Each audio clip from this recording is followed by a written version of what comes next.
ئاماژەکانی پشت لێدوانەکانی ئەحمەد شەرع و باخچەلی سەردێڕی نووسینێک لە بەڕێز حەمەدەمین سلێمان.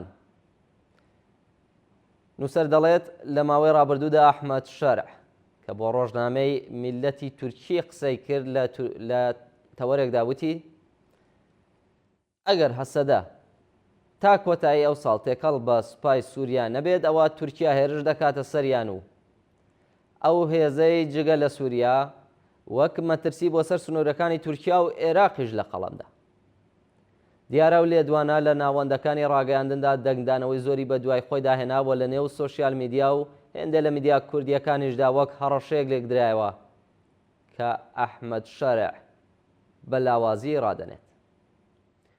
ئەلبەت شکستی نەخشە و پیلانەکانی تورکیا لە مانگەکانی ڕابردوودا لە سووریا هەر لە دامەزراندنی برکەی سەربازیەوە تا هەر یەک لە شەڕەکانی کەناراوەکانی ئەو وڵاتە و سوەیدا و پەلاماردان و کوشتارگەی عەلەوی و دروزەکان متمانەی دمشقی بە ئانکارا لە پاراستنی بەرامبەر هەژمون و کەڵەگاییەکانی ئیسرائیل زۆر لاواز کردووە. بۆیە دوور نییە ئەو لێدوانەی ئەحمەد شەرع زیاتر پەیامێکی ناڕاستە و خۆبێت بۆ تورکیا و بڵێت کە ئامادە نییە بچێتە نێو وەها شەڕێک لەگەڵ هەسەدا کە ئەنجامەکەی ڕەنگە خراپتر بێت لە شەڕەکانی ڕابردووی لەگەڵ دروز و عەلەویەکان.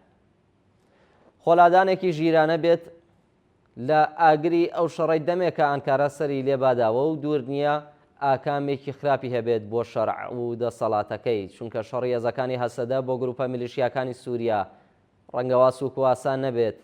ئەو هێزە بەدەر لەوەی خاوەن دیسیپلین و توانە واستێکی بەرزی سەربازیە، ئەندامێکی کارا و جێی متمانەی هاوپەیمانێتی شەڕی دژ بە داعشە. ئەمریکا و فەڕەنسە و تا ئەستێک ئەوروپا بەگشتی پشتیوانی دەکات.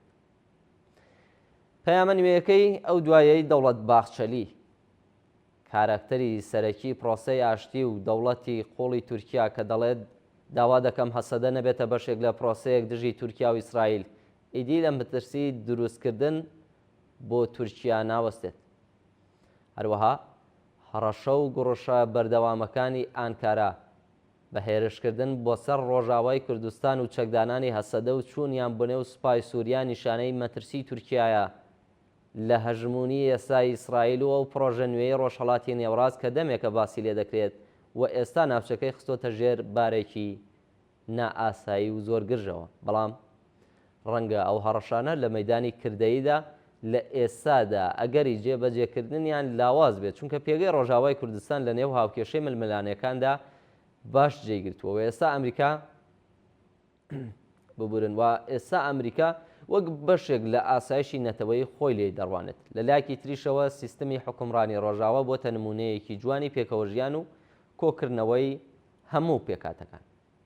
ئەوە جگە لەوەی تورکیا بە قەیرانێکی نێوخۆی قوڵی سیاسی و داراییدا گوزەر دەکات و هەر دەست درێژی و پەلامارێکی بۆ سەر ڕۆژاوای کوردستان دوور نییە لە مەڵوەیەکی تر بخاتە سەر خەرمانی شکستەکانی لە نێو سووریادا و نوقمی گێژاوێکی بکات و ئاسان نەتوانێت لێی دەرچێت.